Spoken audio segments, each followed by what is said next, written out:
Ready start. वर्तमानपत्रे ही समाजातील एक महत्त्वाची संस्था असून लोकांपर्यंत जाऊन पोचण्याचे तिच्यात सामर्थ्य आहे. शिवाय वर्तमानपत्रे म्हणजे चर्चा मंडळच होय.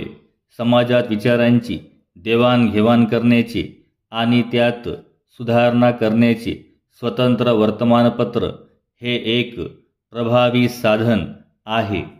समाजात लाखो लोक आपले विचार मांडण्यास असमर्थ असतात, त्यामुळे ते वर्तमानपत्राकडे धाव घेतात. यासाठी वर्तमानपत्र म्हणजे विश्वस्त मंडळ आहे असे समजले पाहिजे, कारण ते लोकांच्या वतीने आणि लोकांच्या हितासाठी कार्य करीत असते. लिहिलेला मजकूर समाजात बदल घडवून आणण्याचे एक साधन आहे, परंतु आपल्या समाजात त्याच्या प्रभावाला मर्यादा आहेत.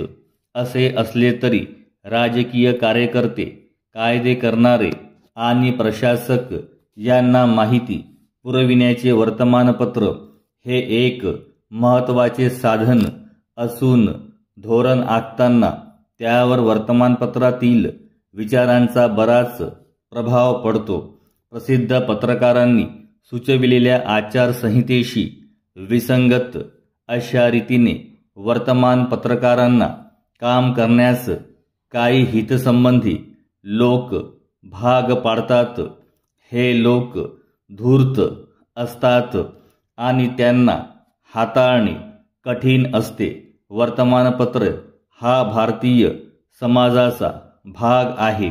आचारसंहितेचा स्वीकार करणे म्हणजे मूलभूत नीतितत्वांचा स्वीकार करणे हे होय.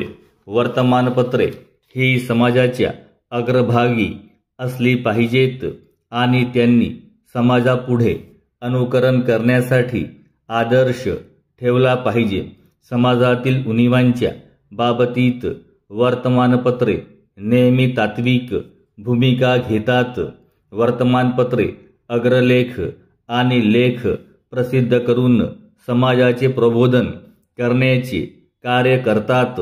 दररोजच्या घटनांशी संबंधित प्रश्नांव्यतिरिक्त विचारांना चालना देण्याचे महत्त्व किती हे ओळखले पाहिजे.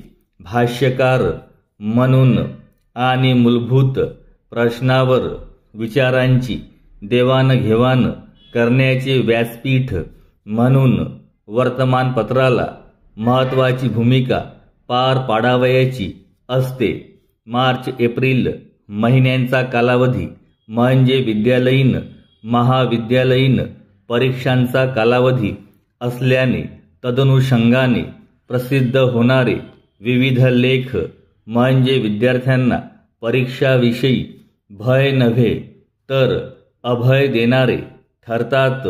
म्हणूनच या लेखातून परीक्षेची भीती न वाटता प्रीती वाढते. अशा या अनेकविध समाजाच्या प्रबोधनपर लेखाबाबत व शासकीय प्रशासन सुधारण्याच्या बाबत वर्तमानपत्रे ही खुल्या समाजाचे अस्तित्व असल्याने शासनाकडून वर्तमानपत्रांना आवश्यक माहिती उपलब्ध व्हावी अशी अपेक्षा आहे.